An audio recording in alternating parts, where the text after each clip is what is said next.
धृतराष्ट्र ने कहना शुरू किया, संजय, जब से मैंने सुना कि पांडुनंदन युधिष्ठिर महर्षि लोमश जी के साथ तीर्थ यात्रा कर रहे हैं और लोमश जी के मुख से ही उन्होंने यह भी सुना है कि स्वर्ग में अर्जुन को अभीष्ट वस्तु दिव्यास्त्र की प्राप्ति हो गई है, संजय, तभी से मैंने विजय की आशा छोड़ दी। जब मैंने सुना कि भीमसेन तथा दूसरे भाई उस देश में जाकर जहां मनुष्यों की गति नहीं है, कुबेर के साथ मेल मिलाप कराए, संजय, तभी मैंने विजय की आशा छोड़ दी थी। जब मैंने सुना कि कर्ण बुद्धि पर विश्वास करके चलने वाले मेरे पुत्र घोष यात्रा के निमित्त गए और गंधर्वों के हाथ बंदी बन गए और अर्जुन ने उन्हें अपने हाथ से छुड़ाया, संजय, तभी से मैंने विजय की आशा छोड़ दी।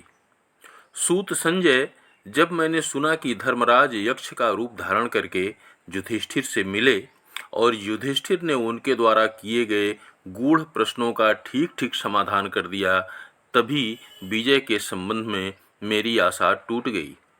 संजय, विराट की राजधानी में गुप्त रूप से द्रौपदी के साथ पांचों पांडव निवास कर रहे थे, परंतु मेरे पुत्र और उनके सहायक इस बात का पता नहीं लगा सके। जब मैंने यह बात सुनी, मुझे यह निश्चय हो गया कि मेरी विजय संभव नहीं है। संजय, जब मैंने सुना कि भीमसेन ने द्रौपदी के प्रति किए हुए अपराध का बदला लेने के लिए कीचकों के सर्वश्रेष्ठ वीर को उसके 100 भाइयों सहित युद्ध में मार डाला, तभी से मुझे विजय की बिल्कुल आशा नहीं रह गई। संजय, जब मैंने सुना कि विराट की राजधानी में रहते समय महात्मा धनंजय ने एकमात्र रथ की सहायता से हमारे सभी श्रेष्ठ महारथियों को, जो गो हरण के लिए पूर्ण तैयारी के साथ वहां गए थे, मार भगाया, तभी से मुझे विजय की आशा नहीं रही। जिस दिन मैंने यह बात सुनी कि मत्स्यराज विराट ने अपनी प्रिय एवं सम्मानित पुत्री उत्तरा को अर्जुन के हाथ अर्पित कर दिया, परंतु अर्जुन ने उसे अपने लिए नहीं, अपने पुत्र के लिए स्वीकार किया, संजय, उसी दिन से मैं विजय की आशा नहीं करता था। संजय, युधिष्ठिर जुए में पराजित हैं, निर्धन हैं, घर से निकाले हुए हैं और अपने सगे संबंधियों से बिछुड़े हुए हैं। फिर भी जब मैंने सुना कि उनके पास 7 अक्षौहिणी सेना एकत्र हो चुकी है, तभी विजय के लिए मेरे मन में जो आशा थी उस पर पानी फिर गया।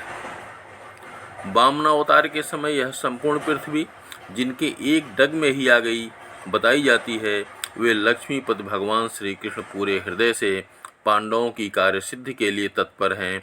जब यह बात मैंने सुनी, संजय, तभी से मुझे विजय की आशा नहीं रही।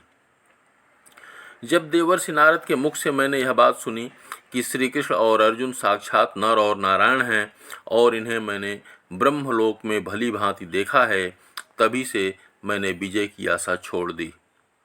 संजय, जब मैंने सुना कि स्वयं भगवान श्री कृष्ण लोक कल्याण के लिए शांति की इच्छा से आए हुए हैं और कौरव पांडवों में शांति संधि करवाना चाहते हैं, परंतु वे अपने प्रयास में असफल लौट गए, तभी से मुझे विजय की आशा नहीं रही।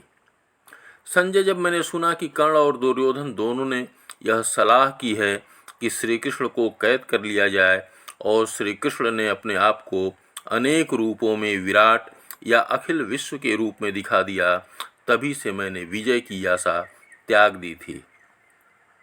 जब मैंने सुना यहाँ से श्री कृष्ण के लौटते समय अकेली कुंती उनके रथ के सामने आकर खड़ी हो गई और अपने हृदय की आर्त वेदना प्रकट करने लगी, तब श्री कृष्ण ने उसे भली भांति सांत्वना दी।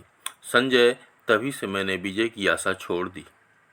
संजय, जब मैंने सुना कि श्री कृष्ण पांडवों के मंत्री हैं और शांतनु नंदन भीष्म तथा भारद्वाज द्रोणाचार्य उन्हें आशीर्वाद दे रहे हैं, तब मुझे विजय प्राप्त की किंचित भी आशा नहीं रही। अगला अंक अगले वीडियो में प्रतीक्षा करें। धन्यवाद।